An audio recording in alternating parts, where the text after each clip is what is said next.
The Arab Sugar Daddy and the Beautiful Indian Girl. A novel by Dr. A. Ahmed. This is a one-sided love story between a rich old Saudi man and a beautiful, poor Indian girl. It was written in English and translated into Arabic by Dr. A. Ahmed. It is a romantic tale that was narrated in 6 books. Book 1. The Arab Sugar Daddy falls in love with a beautiful Indian girl. Copyright. All rights are reserved. No part of this book may be reproduced, stored in a retrieval system, or transmitted in any form or by any means without the prior written permission of the author except by a reviewer, who may quote brief passages from the review for printing in a public newspaper, general magazine, school journal, or university article.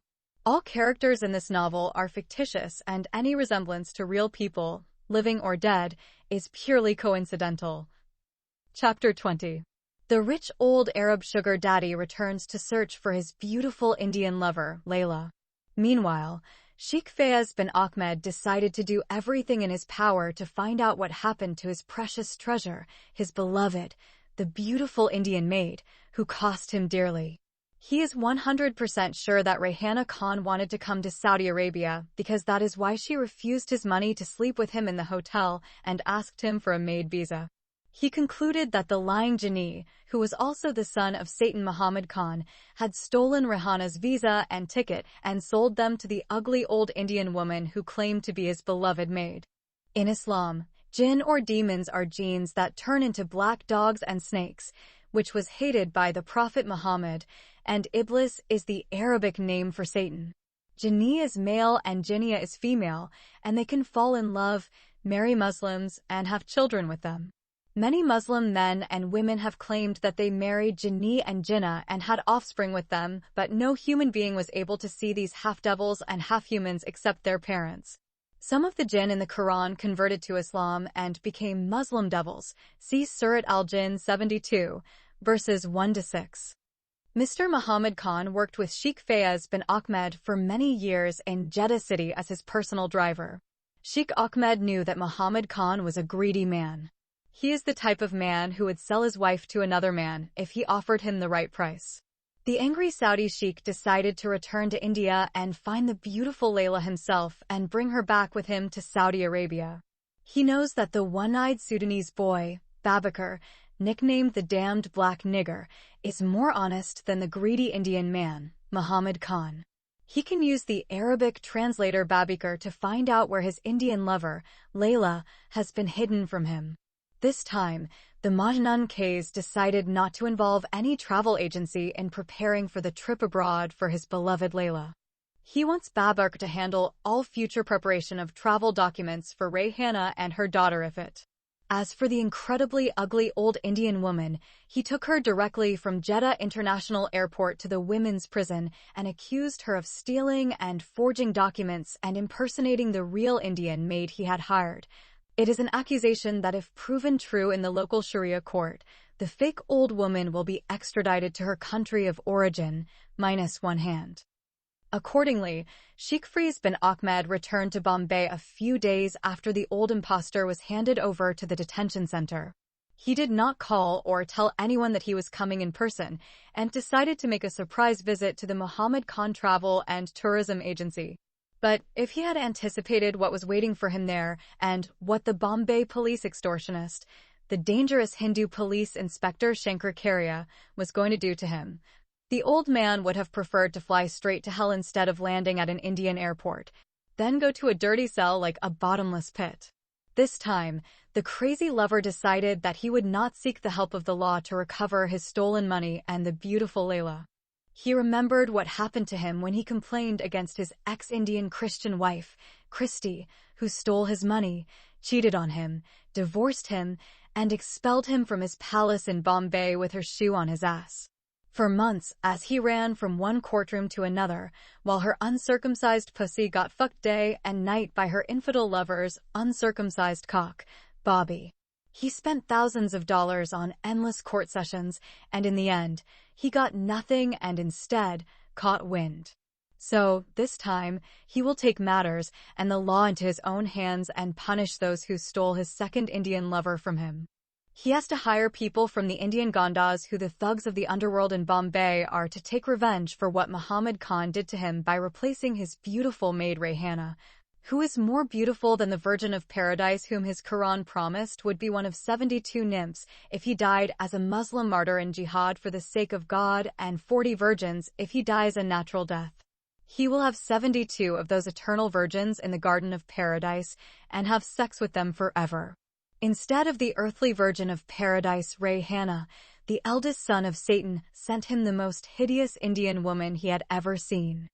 He must enlist the services of the thug Gondas as a last resort if the greedy man Muhammad Khan refuses to repay him all the money he spent for the overseas trip of his beautiful maid named Rayhana Khan and her cute daughter, and also show him where the beautiful Layla was hidden from him.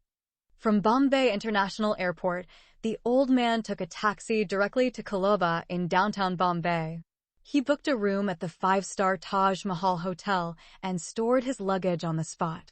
Then take another taxi and head to the travel agency. It is lunchtime when the rich old sugar daddy arrives at Muhammad Khan Tours and Travels place. When the mad Arab K's arrived unexpectedly, Satan incarnate had already been arrested that morning, harshly and brutally interrogated by the Hindu police inspector, and his unconscious body dumped in the filthy barracks of Arthur Road Prison. The angry Saudi sheikh found all 8 employees alone in the office. When he asked where their boss was, none of them were willing to risk their jobs and tell him what had happened earlier that morning to their evil boss. The most daring and jealous girl, Roxana, put herself in charge of the office, but did not move to the office of her boss. She lied to Sheikh Ahmed and told him that her boss was not feeling well, which was the truth, and that was why he took indefinite sick leave. Sheikh Ahmed did not believe Roxana and asked her to call him at his home or call him on his cell phone so that he could talk to him personally or to his old Indian wife. Roxana told him that she had been given strict orders not to disturb him unless an emergency occurred, like in case an employee died or a major fire broke out in the agency or Bombay policemen raided the place and arrested them, or the Gonda thugs gang raped a girl or all the female employees. The Arab man tried to pick up the phone from her table and call himself, but she stopped him and reiterated no one should try to contact him either by phone or messenger. Her actions have confirmed his suspicions that Mr. Muhammad Khan is hiding from him. He concluded that the greedy Muhammad Khan had coveted the remarkable beauty and the sexy body of Rayhana Khan. Therefore, he convinced her to forget about traveling to Saudi Arabia, and instead of being a mere maidservant to the old Arab man, he asked her to stay in India, and he promised to marry her and be his Muslim wife number 2. When she acquiesced to his selfish demands, he took her visa and air ticket and sold them to the ugly old woman who flew to Jeddah City and falsely claimed to be his lovely Indian Layla Khan. Most probably, by now the wicked man has already married the lovely maidservant and taken her somewhere for a honeymoon and fucking her day and night by using his stolen money. It appears to be the same illness as Stockholm Syndrome that he experienced due to the infidelity of his Christian wife, Christy, and her infidel boyfriend, Bobby. But this time, the angry sheikh has determined to take full revenge on the dirty Indian man who stole his beautiful woman and began to rape her for free. He has decided not to leave the same Indian snake to bite him twice. When he could not convince the stubborn girl Roxana to phone her hiding evil boss, Sheikh Ahmed left the travel agency and was determined to carry out his plan B of hiring thugs to pummel Muhammad to a pulp like yesterday's garbage. But he does not know where or how to find those dangerous Indian gangsters who are called Gondas, so he decides to seek the help of the Sudanese boy. He recollected in his endless fight with his former Indian wife Christy, no one stood with him except the Sudanese boy. He returned to his hotel and waited until evening. He knows that Babakar will return to his hostel as soon as he gets off from work at the travel agency. He did not want anyone from the travel agency to know he was recruiting the Sudanese boy after hours for shady purposes. At 7 o'clock in the evening, the angry Saudi man took a cab from Colaba, traveled to the International Student Hostel located near the church gate, and asked about his best friend. For over a year, Babakar Aliawar has been acting as a double agent or a spy.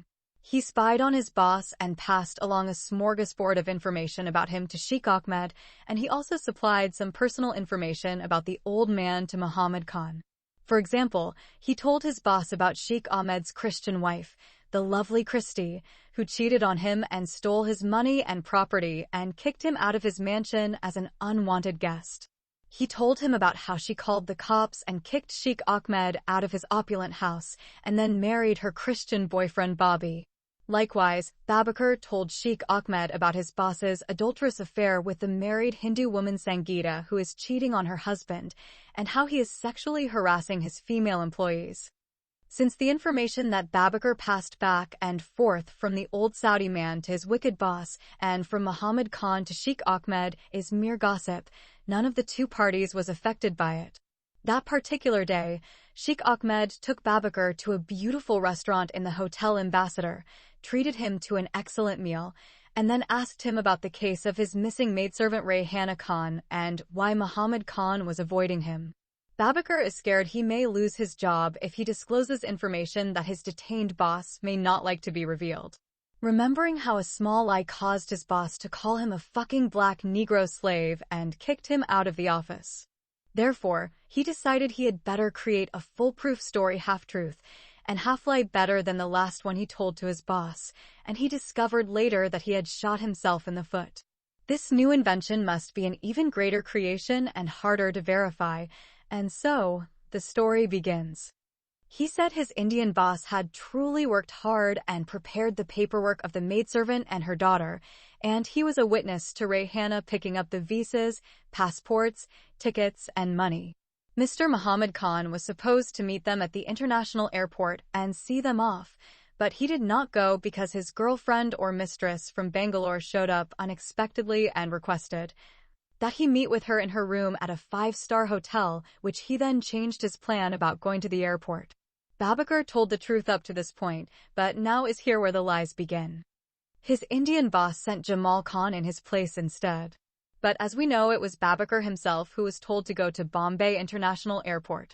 At this stage, the Sudanese boy threw in a rumor mill of saucy tidbits. Then the one-eyed Babakar told the Arab old geezer, Sugar Daddy, something that he claimed had been transmitted to him from his beautiful, ugly Indian girlfriend, Jamila, whom he loved, but she did not love him. And he did not know whether what he heard from her was true or not. Whether fact or rumor, the Sudanese boy claimed during the preparation of Rayhana's travel papers, she developed a strong emotional attachment to one of the male employees in the office, a handsome boy by the name of Jamal Khan. The ugly Jamila, who is his beautiful Indian girlfriend, swore by Allah and the blindness of her beautiful eyes that she saw the two of them sitting by the seashore hugging and kissing in the open and in broad daylight. The Sudanese boy purposely does not want to tell Sheikh Ahmed he was the one who had witnessed Jamal and Rayhana kissing and hugging on the seashore of Marine Drive. He also did not tell him he was the one who reported these things to his girlfriend, the ugly Jamila, and that she was the one who passed the information on to the other girls. The one-eyed Sudanese boy deliberately did not want to tell Sheikh Ahmed that he was the one who saw Jamal and Rayhana kissing and embracing on the beach on Marine Drive. He also did not tell him that he was the one who informed his ugly girlfriend about these matters, and that she was the one who passed the information on to the other girls in the agency. Now here Babakar is going to drop a bomb, but he decides to be careful and place it in a way to prevent his old Saudi friend, who is madly in love with the beautiful Muslim maid, Rayhana, from having a heart attack and have to be rushed to the hospital. That would cause him to end up having to pay the bill for the expensive food they have just eaten together in the hotel restaurant. Here the Sudanese lad has recollected how angry became the Arab sheikh when he lost his first Indian wife Christy, who left him and went with her infidel lover. At that time, he didn't leave a stone unturned while trying to get her back, but he failed. Therefore, Babakar told Sheikh Ahmed that the girls in the office are spreading some rumors that Jamal and Rayhana ran away together to another city. Adding another lie of his imagination, he said Jamal and Rayhana by now most possibly have gotten married and settled down somewhere in India. When the Sudanese friend finished his half-truth and half-lie story, Sheikh Ahmed's heart stopped for a few seconds. He stared at Babakar as though he was seeing an apparition, and his body became cold and his hands began to shake. When he tried to speak, his voice failed him. He has been choked up from being half sad and half angry. His emotions betrayed him, and he could not control the tears dripping down into the palm of his hands, having lost another opportunity in love. All of a sudden, the sad saga of his lost lovely Christy and her infidel dog Bobby was reborn again in his beautiful Rayhana and her handsome Jamal. Babakar was astonished when he saw the old man weeping. He did not know how much Sheikh Ahmed cared for the lovely Rayhana until he saw those tears. He wondered what he should do as he felt the old man grab hold of his hand and pull him close. Then Sheikh Ahmed said to him in an incredibly angry voice, that of an old ogre, "This time I decided not to resort to the law to get back my beautiful miss. I know the right people who can bring my maid Rayhana Khan to me in less than a week. I want you to help me find the place where my beautiful Indian Muslim woman is hidden from me. My dear Sudanese friend, Babakar Hussain Osama, I want to confess to you a secret buried in my heart because I trust you. I have never loved a woman as I love this Rayhana. Not even my former Christian wife Christy had received the same love I am feeling towards this Indian maidservant. Besides, the former is an infidel Christian woman and this new girl is a Muslim woman. So, I want you to show me where I can find the Gandas." "Gandas," shouted Babakar while trying to free his hand from the firm grip of the old man. "Yes, Babakar," said Sheikh Ahmed, "only the Gandas can do this kind of work for me. The Indian policemen are corrupt and the law is helpless. You know how I was humiliated when I lost my home and my property to Christy, the Christian woman I took as a wife. She took advantage of me when everything I had to give, I gave it to her gladly. What did the law do for me? While I was fighting in the court for over a year to get the due process from the law, she was getting fucked day and night by that uncircumcised infidel pig, who is called the dog Bobby. But Gandas are dangerous criminals. They kill people," cried Babakar. "They don't kill those who are paying them, do they? I am not going to ask them to kill anyone. I just want them to get my beautiful Indian maidservant back to me. If they kill anyone who tries to deter them from bringing my beloved girlfriend to me, I do not care. My friend Babakar, you must believe me, I have become like the Arab madman Kais when I found by mere chance this beautiful Indian Layla in Bombay." Babakar Alayawar has now regretted feeding the old man lies. He wished in his heart, instead of one blind eye, his tongue had been cut too. But it is too late. He decided to try and convince Sheikh Ahmed to forget about the Gandas. No matter how much Babakar tried, he could not convince the angry old man to leave this idea alone. Finally, he gave up and decided to help him find some Gandas to aid him in his dirty work. The Sudanese foreign student happened to know some Gandas in the Vakola area. He had come to know about them when another Sudanese student got into some trouble with them. The Sudanese student used to tease the landlady from whom he rented an apartment. He once improperly touched her sexy body when she came to collect the rent from him. The Indian woman got so angry that she paid some Gandas to beat him up. The Gandas approached the Sudanese student and tricked him by telling him that his brother in Saudi Arabia had sent him so much money and nice new clothes. Those valuable things have been sent to him through an Indian who works in Saudi Arabia and just arrived in Bombay. Then they asked to come to a certain place to meet the messenger and get his stuff. The Sudanese student believed the Gandas and went with them, where they told him that the person was waiting to deliver the hard currency and costly items to him. They lured him away from the main roads and beat him severely. They left him for dead on the side of a dusty, dirty lane. Luckily, a good Samaritan who happened to pass through the lone pathway found the unconscious body of the foreign student and rushed the boy to the hospital. The case was reported to the police, but the police did nothing about it. The problem Sudanese students encountered living in that area was that once the Gandas beat them up, they became marked as a never-ending target. Wherever you go, they will come after you until sooner or later you are dead. Some Gandas would consider all your friends and your family members to be their enemies too. They're like the Somalians in that once they began to fight with you, then they would fight with you forever. The virtues of seeking forgiveness, love, and mercy do not exist in their hearts. So, to avoid any further bloodshed, the Sudanese students decided to take the student who had been beaten up and meet with the Gandas.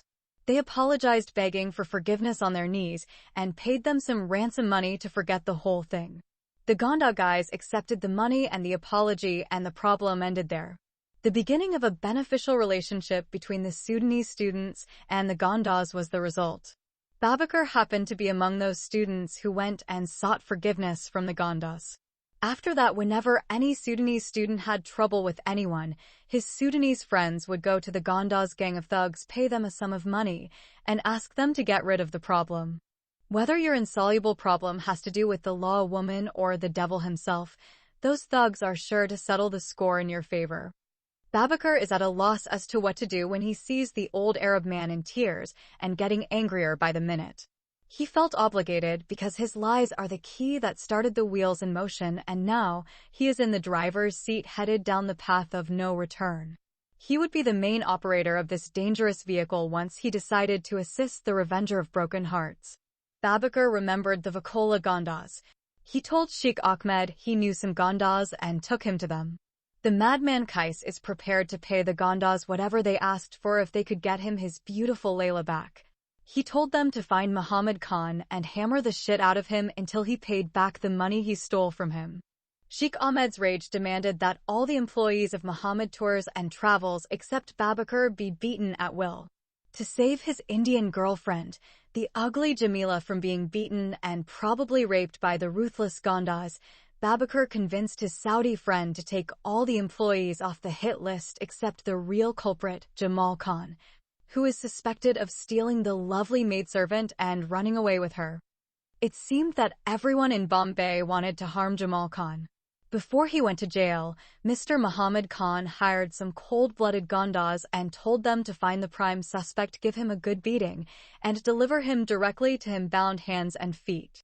He also sent Jamal's photo to the most popular newspaper outlet in Bombay and requested he be publicized as a wanted robber and rapist.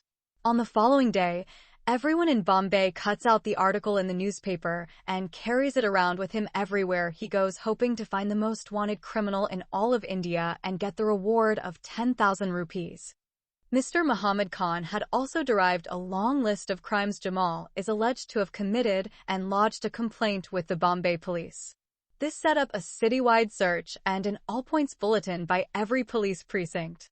Every cop in the city is after the so-called kidnapper of the lovely maidservant Rayhana Khan and the rapist of the lovely female employee Bulbul Sheikh. In addition, Sheikh Faiz bin Ahmed, through the help of his Sudanese friend, approached the Vakola Gondas and paid them in advance 10,000 rupees. He promised to give them another 15,000 rupees after they found Jamal, beat him up, and snatched the most beautiful maidservant in the Indian subcontinent. The relentless madman Kais told the Gondas he could care less if the kidnapper and rapist Jamal Khan got killed during the returning process of his beloved Layla Khan. While the whole city of Bombay is searching for Jamal Khan, he lies half dead, already in police custody. Ironically, it is the safest place for him for the time being. If it came to the knowledge of the Gondas he is in jail, they would either use their contacts inside to kill him or send someone on the outside to murder him. Obviously, for the Gondas, the best place to catch and kill someone is in prison. Gondas are the most dangerous people in India. They are not just gangsters or criminals. Their membership included a combination of corrupt cops and the residue of gangs and thieves who got their start robbing passengers on trains and buses, trucks, and farmland. The former Indian Prime Minister Indira Gandhi was able to break up this crime syndicate to some extent when she called on the military to occupy the trains to protect innocent citizens. Those soldiers were armed to the teeth and prepared to do battle with those dangerous highway robbers. They were decimated, and those who survived the all-out warfare sought refuge in the cities, becoming today's Gondas. They modified their tactics and adopted some police methods. They're like the police would help get back stolen items or find people that have run away, like a wife or a daughter, or offer protection from someone who wanted to kill you. Even if you are indicted on serious criminal charges, the Gondas could ignite fear in the hearts of judges, lawyers, and prosecutors, or bribe them to get you out of jail without a conviction. Gondas specialized in killing police. When the number of slain police officers reached the highest on record, the government of India adopted new laws to protect police from being completely wiped out by the Gondas. The new law is called an encounter. That law allows the police to shoot and kill the Gondas whenever they meet them face to face. Although that law reduced the number of slain police officers, it created another serious problem, which resulted in the killing of many innocent citizens. The police misused the law of encounter and abused their authority. Many innocent citizens were falsely accused and killed by police as Gondas. Whenever someone wanted to get rid of a person, he could bribe the police to say he is part of Gondas and kill him in an encounter. The police would kill the person and plant a knife or gun on him or a sword or axe and falsely claim he is a dangerous gangster or Gonda. The whole city of Bombay is in search of Jamal Khan for the bounties that have been placed on his head by Mr. Muhammad Khan and the madman Qais, Sheikh Ahmed. Rayhana Khan too is a wanted person, but her photo has not been published in the newspaper. Wherever she is to be found, she is to be captured, safely taken away from her kidnapper, and handed over to her Arab lover and the highest bidder, Sheikh Ahmed. While the nationwide hunt is on for the two lovers, they are dying inside Bombay jails from the torture pangs inflicted upon them by the police extortionists who are euphemistically called police interrogators. They are worse than the Gondas and crueler than the devil and his demons. Chapter 21. Doubts on the terrorist charges. Luckily, the dangerous Hindu police inspector, Shankar Karia, by chance has found one of the daily newspapers. He is dumbfounded when he read the prime suspect Mr. Muhammad Khan is offering a huge reward to anyone who would direct the police to the hiding place of his employee, Jamal Khan, who had stolen 300,000 Indian rupees from him and raped one of his female employees, a beautiful teenage girl by the name of Bulbula Sheikh. This news refuted his theory of a terrorist plot and threw a wrench in what he thought was a foiled terrorist plot. He is determined to get to the bottom of this quagmire before he totally discards this possible terrorist strategy. Wherefore, he found and interviewed the alleged rape victim, Bulbula Sheikh. If Jamal Khan had truly raped the beautiful Bulbula and robbed her of costly jewelry, then he would not be a terrorist. If Jamal did not rape and rob the female employee, then he is a terrorist. One of these two assumptions is the premise of his terrorist theory. For him, Jamal Khan is either a rapist or a terrorist, but in no way is he an innocent person. When the long arm of the law and religious fanaticism are combined into one mind, it becomes the worst of both worlds and a deadly combination. That is the fanatical mentality of the police inspector, Shankar Karia, the dreadful son of the Hindu gods. The lovely Bulbula Sheikh became frightened when the Hindu police inspector approached her and asked her whether she had been raped and robbed by someone from the travel agency. The police told her they have some information regarding her rape and robbery, but did not mention the name of the alleged rapist. Bulbula is afraid to talk or reveal what had happened to her because she knows that if she would say she had been raped by someone, then the police would take her into custody for further questioning. She heard that any girl voicing any sort of dispute or complaint or involved in some sort of misdeed, the police would take her in for questioning and she would be gang raped by many cops inside the lockup. She would also put her job in jeopardy and her poor family in serious trouble. So, she thought the best thing to do is to leave her Allah to avenge the injustice done to her and punish her rapist, the devil incarnate. By then all the other girls in the office had heard that the beautiful Bulbula had stayed alone in the office with the boss and had sex with him. It was the ugly Jamila who falsely claimed she had seen with her beautiful eyes her boss and Bulbula lying bare naked and having sex on the floor of the office just like a male dog and a bitch or a cock and its hen. Therefore, the female employees had a strong reason to believe the incident occurred, but when the police came and took the beautiful Bulbula aside and questioned her about the rape case, the girls understood why their boss had gotten arrested and hauled away.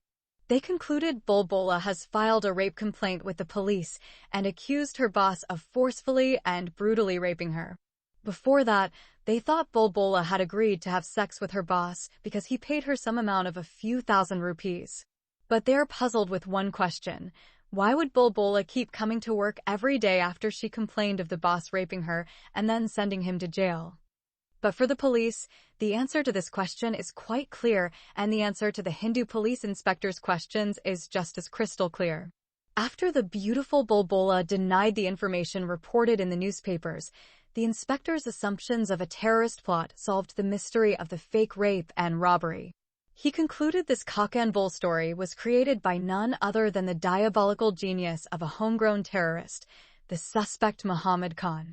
When Muhammad came to know the police had foiled the terrorist plot and arrested Rayhana Khan and his employee, Jamal Khan, he orchestrated this bogus rape and robbery story to refute the confessions of his accomplices to relieve himself of any involvement. As soon as Police Inspector Shankaracharya connected all the dots and crossed all his T's in these carefully conceived deliberations, he decided to announce these new developments to the public and involve the media. Before that day, the arrest of the 3 alleged Muslim terrorists was kept hidden from the media people.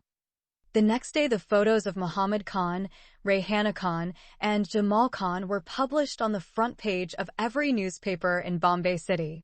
All TV channels have also mentioned the foiled terrorist plot.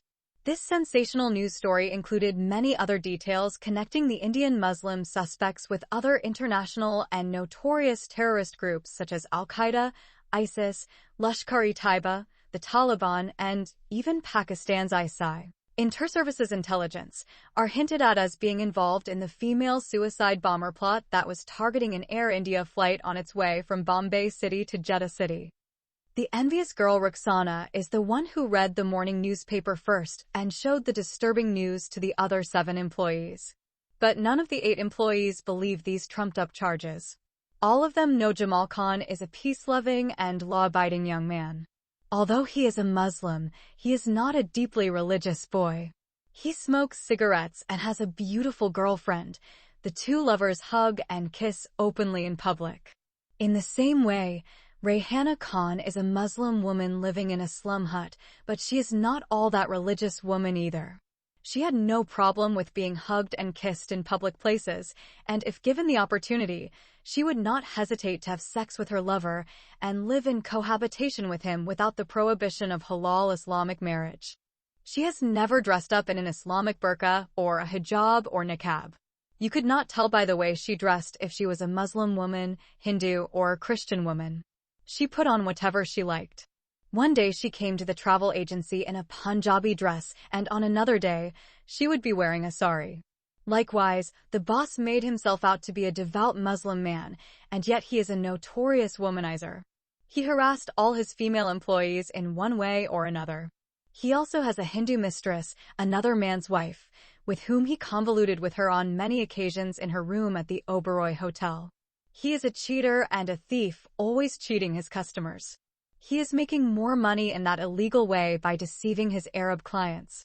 He is too busy cheating people to be bothered with spiritual matters, and he certainly could not be bothered with religious lunatics like Lashkar-e-Taiba, Taliban, and Al-Qaeda.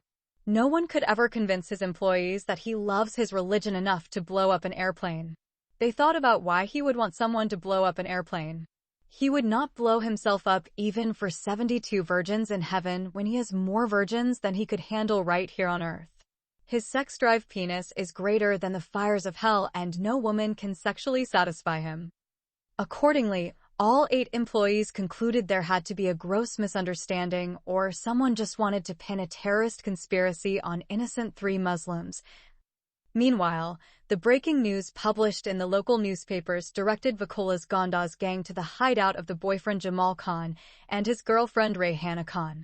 Then the Gandas approached Sheikh Ahmed and pretended that they had, after much searching, unearthed the hiding place of the 2 lovers. They found out from inside sources that the woman, Rayhana Khan, and her lover Jamal Khan had been arrested a few days ago and at present are kept under police protection because of what appeared to be initially a false news report, and everyone in India is seeking a reward for their capture. Since both of them are in special police custody, there is nothing they can do to get them out. They then demanded the rest of their money. Because of his bad experience with his beautiful Christian wife Christy, the old Arab man becomes smart against the tricks of scammers and concludes that the Gandas gang is trying to cheat him and steal his money. He told them to get his lovely maidservant Rayhana out of the jail first and help him smuggle her to Saudi Arabia, and then he would give them the rest of their money. The thugs then confessed that the news circulating about Rayhana Khan and Jamal Khan was that they had both been accused of terrorism.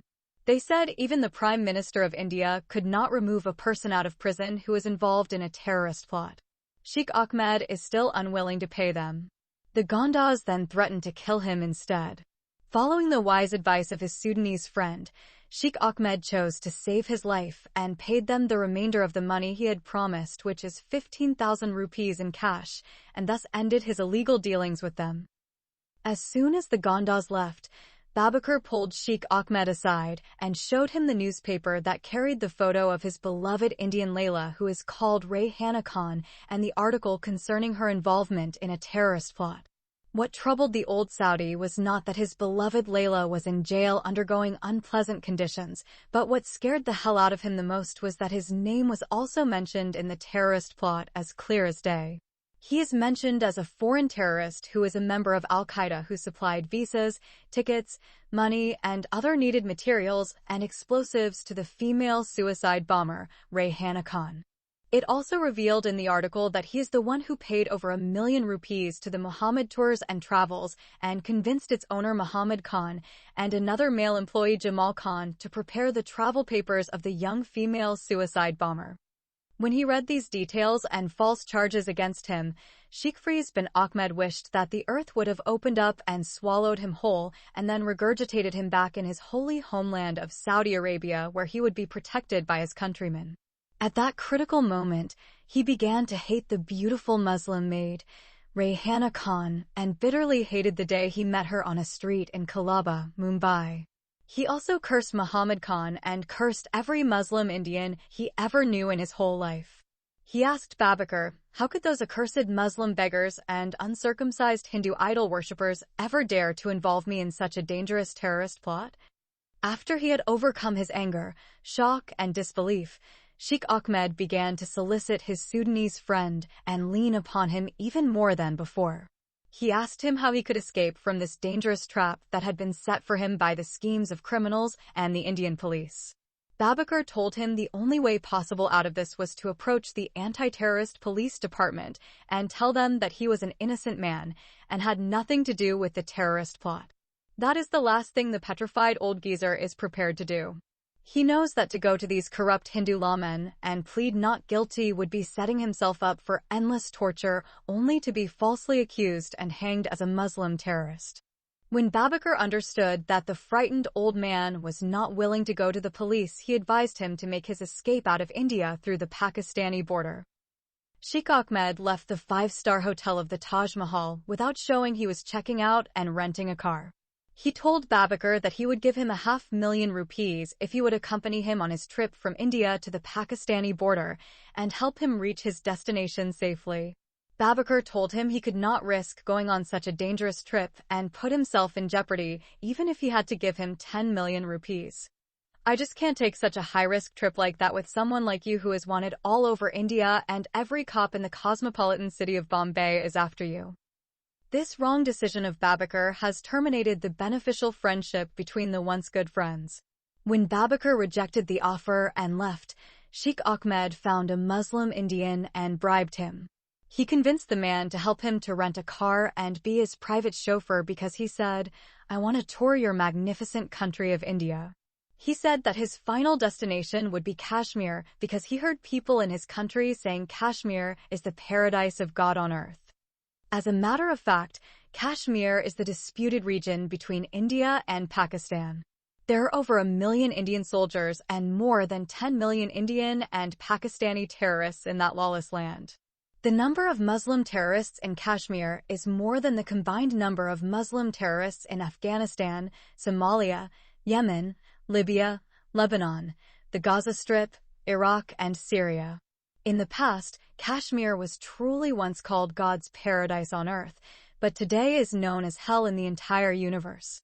Sheikh Faiz bin Ahmed's escape to Pakistan had been carefully planned and thought out, but he would have been better to do as Babakar suggested and contact the anti-terrorist police of Bombay to explain his dilemma of being falsely involved in the alleged terrorist plot and throw himself on the mercy of the Hindu police inspector Shankaracharya and the Indian criminal court. Before he could make a clean getaway out of the city, it did not take long for the fugitive Arab man to be arrested by the Bombay police. On the same day, he planned to flee, Bombay police intelligence investigations became aware through international airport authorities that he had arrived recently from the Kingdom of Saudi Arabia. Further investigation revealed that he had booked a room at the Taj Mahal Hotel. When the police inspector Shankaracharya and his men raided his room at the hotel, the wanted Saudi sheikh happened to be with the Sudanese boy in a restaurant somewhere in Colaba. The Indian anti-terrorism police kept undercover police officers stationed at the hotel and maintained a citywide vigil on this threat to India's security. The hotel also supplied the police with a copy of his passport, which contained his photo. The photo and the passport information have been displayed throughout the city on billboards and shown on all local TV channels. Even the radio stations announced the warrant for his arrest. The anti-terrorist police have placed a bounty of 50,000 rupees for any good citizen to reveal his hiding place. The same person who leased the car reported him to the police. It did not take the police more than a couple of hours to find the rental car, and Sheikh Firoz bin Ahmed has been arrested along with his Indian Muslim driver and thrown in a prison cell, beaten up and tortured to death. The one-eyed Sudanese Babakar's decision not to help the old Saudi saved him from being involved in a serious terrorism charge.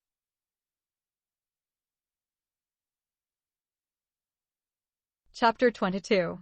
The trial of those Muslims accused of the alleged terrorist plot. To be arrested in India for whatever crime, no matter whether you have done it or not, whether you committed an iniquity or have broken the law, whether you are falsely accused or caught in the act of committing an offense, you are guilty until proven innocent. It is exactly opposite the legal system all over the world. It is supposed to be the suspect is innocent until proven guilty. But in India, the outcome of the initial interrogation will be the same. You are a criminal until you prove your innocence and are acquitted by the court. Through their harsh third-degree interrogation method, the Indian police would force you, if your body is made out of iron, to admit to the charges of which you have been suspected.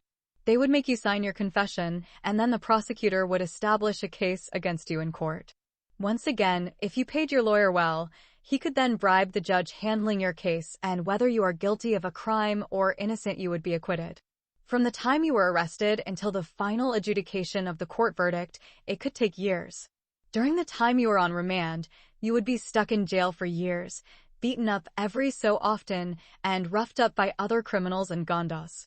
Whether you are male or female, you would be raped by those sexually frustrated suspects and convicts. Of course, the female will be gang raped by the blackmailing officers while being interrogated in a dark room and will then be raped by her male guards. She might also be raped by some lesbians. To escape imprisonment, repeated rapes, and brutal beatings, you would need to bail yourself out and buy your freedom until the final hearing of the trial. If you are rich enough, you could pay a huge amount of bail and save yourself a whole lot of trouble. If you are a foreigner and paid your bail, you would be forced to surrender your passport and attend every hearing required by the court. If you are an Indian, you have to be present at all scheduled hearings, and you could not travel out of the country. Hearings would take place every 3 to 4 months as a formality. The court clerk will call out your name, and when you hear your name, you would just need to hold up your right hand and shout "Present" or "I am here," and stand up for the court judge to see you. Then, the judge would more than likely glance at you and announce yet another day for the next hearing. After that, you would be free to go, only to present yourself in court again after the other 3 or 4 months. Then you would have to do the same thing over and over again for the next assigned hearing date and leave again. This procedure would continue for 3 to 5 years. If you asked a lawyer or a just give you a reserved smile and tell you that suspects who got arrested 3 to 4 years before you got apprehended are still waiting for their final days in court. The 4 Muslim suspects, Rayhana, Jamal, Muhammad, and Sheikh Ahmed, had been all subjected to harsh interrogation methods to admit their involvement in a terrorist plot to place a female suicide bomber on an Indian airline flight on domestic soil and blow it up in midway between Bombay and Jeddah. Those confessions that had been extracted out of their bleeding mouths, dislocated jaws, and broken teeth and noses through brutal tortures had become facts in court. Rayhana and Jamal were not financially able to hire lawyers to defend them in court due to their abject poverty. Nevertheless, they are more than lucky to have rich suspects accused along with them in the same case. If the Saudi wealthy business tycoon Sheikh Ahmed and the Indian rich man Muhammad Khan is proven innocent, then Jamal Khan and Rayhana Khan would automatically be acquitted. Therefore, the same lawyers defending the wealthy suspects are also the de facto defenders of the lovers, Rayhana and Jamal. If you are a rich man, then you are above the law. Whether compensating authorities to get away with a crime or rewarding a rape victim to keep her mouth shut, it is a corrupt system operating behind closed doors. You can even buy the Wizard of Oz behind the Iron Curtain. Never before in the history of India's justice system has a court case been brought to such a rapid conclusion as this one. The case of the Muslim female suicide bomber has been tried and concluded in just a few short months. Many reasons led the Bombay courts to push the case to the top of the waiting list and render a judgment in 6 months. The first reason is that Saudi Arabia exerted enormous influence over the trial, and there are rumors that the richest Arab country paid money to the Indian government or threatened to expel all Indian diplomats and close the Indian embassy and consulates if the case was delayed. The trial was not decided in favor of the Arab defendant, the Saudi Sheikh Fayez bin Ahmed, and soon. Rumors also have it that the Saudi government would rule to deport all the over 2 million Indians who are working in Saudi Arabia. The second reason is that the lawyers of the wealthy suspects paid a considerable amount of money and bribed the judge of the High Court and the jury. In addition, the high-priced lawyers for the 4 suspects presented a good line of defense that no prosecutor could refute. Firstly, the first woman suspect, the alleged female suicidal bomber, Rayhana Khan, is a slum woman and uneducated. She could not possibly be involved in such a sophisticated plot to blow up an airplane. Moreover, she was taking her 7-year-old daughter Ifat Khan with her on the same plane and leaving her 5 sons alone with her parents and in-laws who could not work or provide for them. Also, if she wanted to kill herself so she could kill others, why did she want to kill her young firstborn daughter too? Secondly, the 4th suspect Jamal Khan is not a religious boy and has never been to a mosque in his whole life. He neither prays 5 times a day nor fasts during the holy month of Ramadan. He smokes daily and drinks alcohol occasionally, and the lawyers presented evidence obtained from the stores of non-Muslims, such as Hindus and Sikhs, where he often purchased cigarettes and liquor bottles. Thirdly, the lawyers also provided proof of an ongoing love affair between Jamal and Rayhana. The lawyers provided eyewitness testimonies of the lovers kissing and embracing on the beachfront, in restaurants, and in movie theaters. Some of these witnesses are the Sudanese student, Babakar Alayawar, and his Indian girlfriend, the ugly Jamila Al-Kabia. Both placed their right hands on their holy Quran and testified that they had seen Jamal while he was kissing Rayhana on her lips by the seashore of Marine Drive. This scandalous love affair between a widowed Muslim woman and a Muslim man who is not her lawful husband is one of the biggest taboo and haram acts in Islam. If they are in a Muslim country, they would be stoned to death. Moreover, none of the 2 Muslim lovers is a devout believer, and this fact strengthens the argument that neither of the 2 is committed enough to his or her religion to be wanting to blow up a plane full of innocent people. Fourth, the second suspect, Mr. Muhammad Khan, likewise has been proven in court to have been engaged in an adulterous affair with his Hindu female lover. Testimony supplied by the management of the 5-star Oberoi Tower Hotel verified the illicit relationship between him and the married Hindu woman Sangeeta Deja, and he drank so much at times that he had to be helped back to his hotel room. He is also a chain smoker and was asked on several occasions to step outside and smoke because of the many complaints from restaurant guests. The lawyers presented hundreds of unpaid bills and receipts from dozens of hotels, restaurants, liquor stores, and nightclubs in downtown Bombay. This is strong evidence supporting the fact that he is living a wild and immoral life, a debauched lifestyle far from the lifestyle mandated by Islam. In a Muslim country like Saudi Arabia, such a sinful Muslim man might be beheaded for his abominable transgressions. Sixth, the 3rd suspect, Sheikh Fayez bin Ahmed, was also proven in the courtroom to be an irreligious person and a playboy. Some of the hotel staff testified to this fact, and the lawyers brought forth their testimonies in open court. Often, he would bring prostitutes and street girls in Colaba to his hotel rooms and spend the night with them in fornication and orgies, completely naked, like King Pharaoh or the dissolute Abbasid Caliph Harun al-Rashid. Even his problematic marriage with his former Indian Christian wife was used as a testimony against him because she was 20 years old and he was 64. It sounded like female child abuse through an Islamic marriage rather than a mutual marriage between spouses of close ages.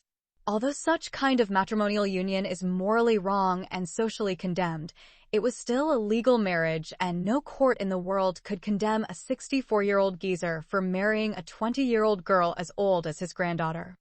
Seventh, all the official papers that had been found with Rayhana Khan indicated that she was supposed to fly to the Kingdom of Saudi Arabia on a maidservant visa and be a domestic help to one of Sheikh Ahmed's 3 Saudi wives.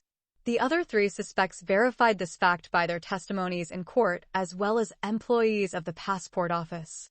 Rayhana Khan's papers were prepared legally and she did not obtain those papers through any illegal means.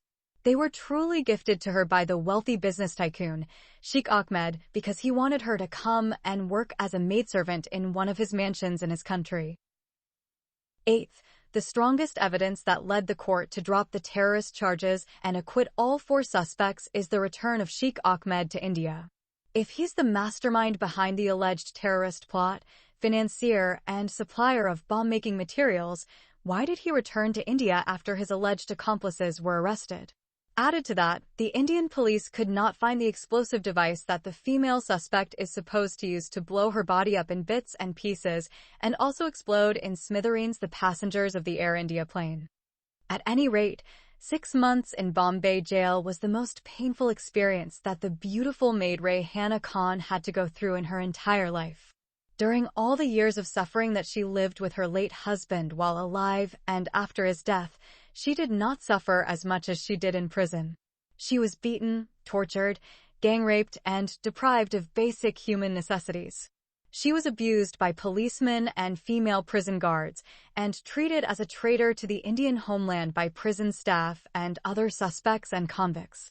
The guards often beat and insulted her, and sometimes spit in her face. They accused her of trying to blow up an Indian Airlines plane and kill innocent people. No one believed her words when she pleaded her innocence.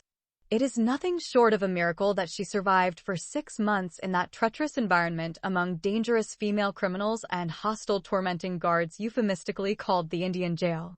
What disturbed Rayhana, especially during her imprisonment, and caused her to spend sleepless nights and unbearable days, was her worry about her 6 children and her 4 elderly parents. How will they live without someone to help take care of them? Who will be the breadwinner, and where will they get food to eat? She left what little money she had with her parents, and on the day of her arrest she was planning to give them what Indian money she had.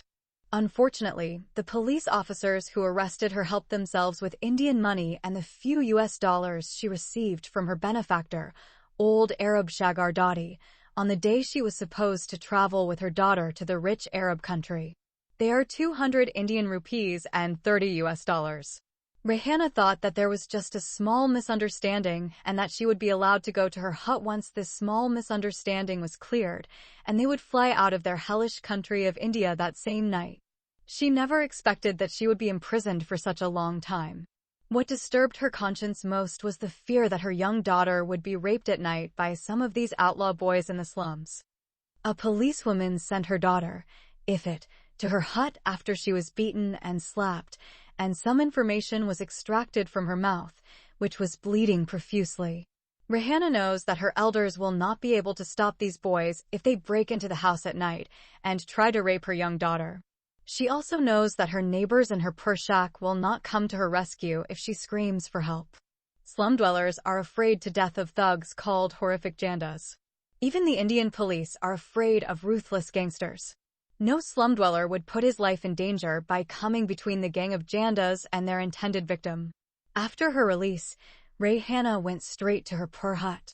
She found that some of her young children had become beggars. 3 of her relatives have died. She lost her father and her in-laws. Only her old mother is still alive. Her mother told her that she was the one who sent her sons to the streets to beg to feed the family. The mother refused to let Rayhana's daughter take to the streets for fear of being raped at that young age by sexually frustrated, worthless Indian men. These unemployed men who have not found any woman who loves them or agrees to marry them will not hesitate to rape a dog, a goat, or a donkey. Fortunately, on the day of their arrest, the police returned the daughter to her poor hut immediately after questioning and told them that she was going with her mother on a trip to help her work in the homes of some Arabs and collect some money. Strewn on the streets like garbage in Bombay, Rayhana cried day and night over her poor family's grief while she was in prison. She had no one to send them any letters to inform them of what was going on in her miserable life in the detainee and the reason for her arrest. She learned from her tormentors, the police, that Jamal Khan was arrested on the same day she was arrested. Before her arrest, Rayhana was a simple-minded servant with a pure heart. She didn't hate anyone. But after her unjust arrest and the horrific cruelty of the brutal beatings and brutal gang rapes she endured in prison, she began to hate with every bone in her body those responsible for the injustice done to her and her loved ones. She cried bitterly as she thought of the suffering and hardships that her 6 children and 4 elders would have to endure without her. She cried even more when she learned that the handsome young man, her lover, Jamal Khan, who had given her the happiest days of her life, had also been falsely accused, arrested, brutally tortured, and thrown behind bars like a slum dog, a vagrant, a criminal, and a frequenter of prisons.